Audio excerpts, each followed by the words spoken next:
Right now, Chris is digging an enormous hole to put that fig tree in. Here, where he took down the arborvitae hedge in the spring, early spring.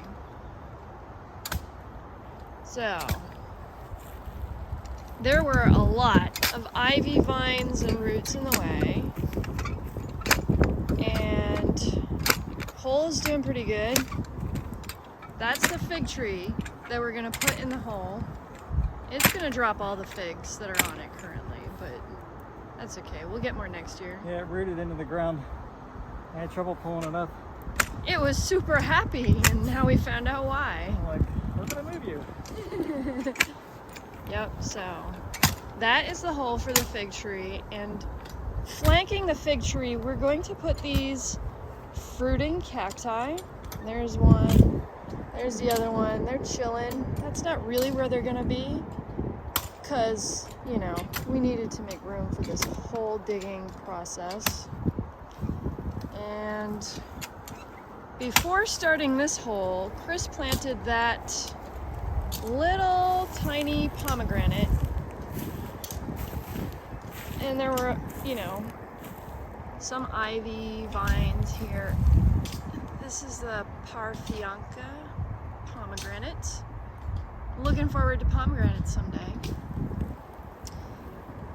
And those two filbert bushes, they were there. We planted them a couple years ago before we took out the arborvitae hedge, so they've got some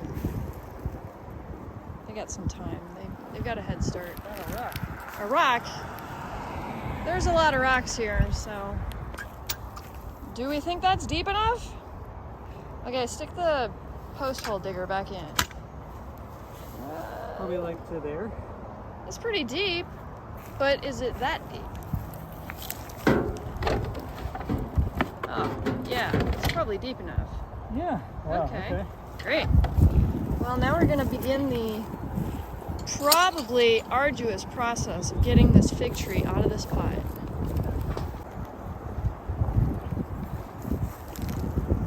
So it fits. It does fit? Yeah, we need to rotate it though like this, right? To catch the sun?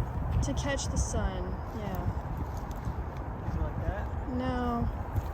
What I'm trying to do is line it up with basically everything that we planted, which is some autumn olives, some Crimean olives. So there's our fence back there. You can see the corner of the fence, and we're trying to stay within our property line.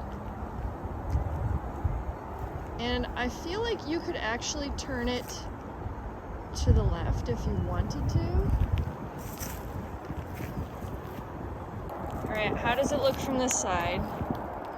You can't even see the fig trees beyond this dug fir, but I was trying to line it up with them.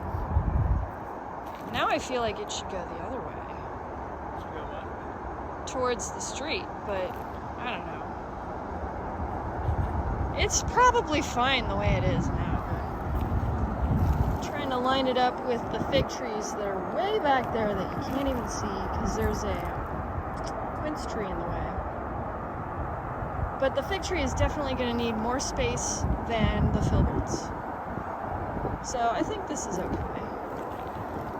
It's a good 6 feet from the front line. Whoa. There's a fence behind the tree. And I just tripped on a stump. Okay. I asked if he needed me to help, but he didn't need my help. Okay. That came out easier than I expected. Yeah, it's pretty dry. Is it reaching the bottom of the hole? Yeah, it is. Oh, okay. Good. As long as there's no, like, air gaps.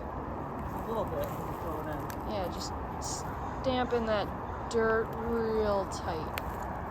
And then when we run out of dirt, we'll fill in with wood chips, because we got lots and lots of wood chips.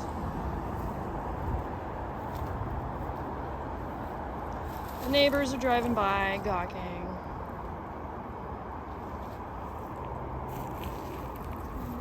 Of course. Doing something interesting. We're always doing something interesting. There's no shortage of conversation going on here. Yeah, we wrapped some of the figs with footies because the birds started to peck the figs on the big trees. And there's some organza bags on some of them. It looks weird. We're trying to figure out which ones work and which ones don't. If any of these stay on this tree, I will be very surprised. Okay, step on the dirt. Get it really tight in there as I widen my...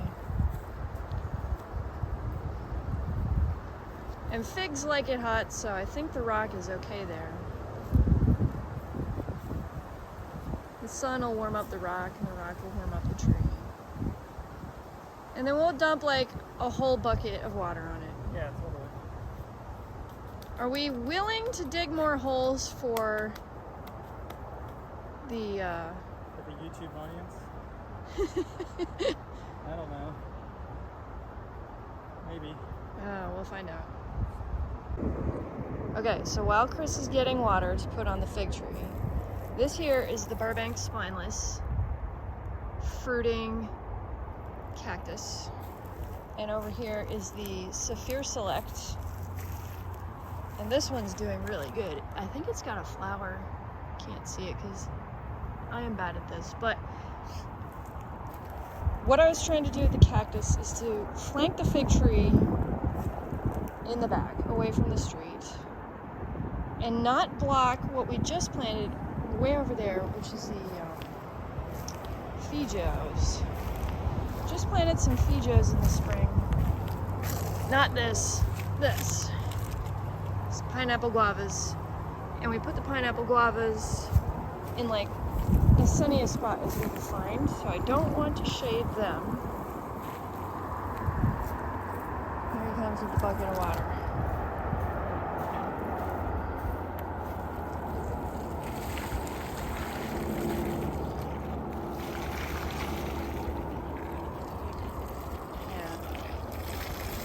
The figs can probably take it rough. They're tough. Well, we can also see now how fast this drains. Yeah. The cactus, we're going to want it really Cactus. fast draining. And when we dug out the arborvitae trees, this was like really junk soil. It drained really fast, right? Yeah, you can see it's draining pretty quick. It's not pooling. Not pooling. Okay, well that's good for the palm tree that we're going to plant because it does not want the water to sit around. Right, the palm tree is tiny now, so we can't plant it, but it's gonna go in between, like sort of behind and in between the two cacti. So, like back there. Eventually, when it has more than one leaf, right? Yeah, it's pretty small. Okay, so we're gonna save the cacti for another day because it's getting a little bit late and it's laundry day, you know? So we'll plant the cacti some other day.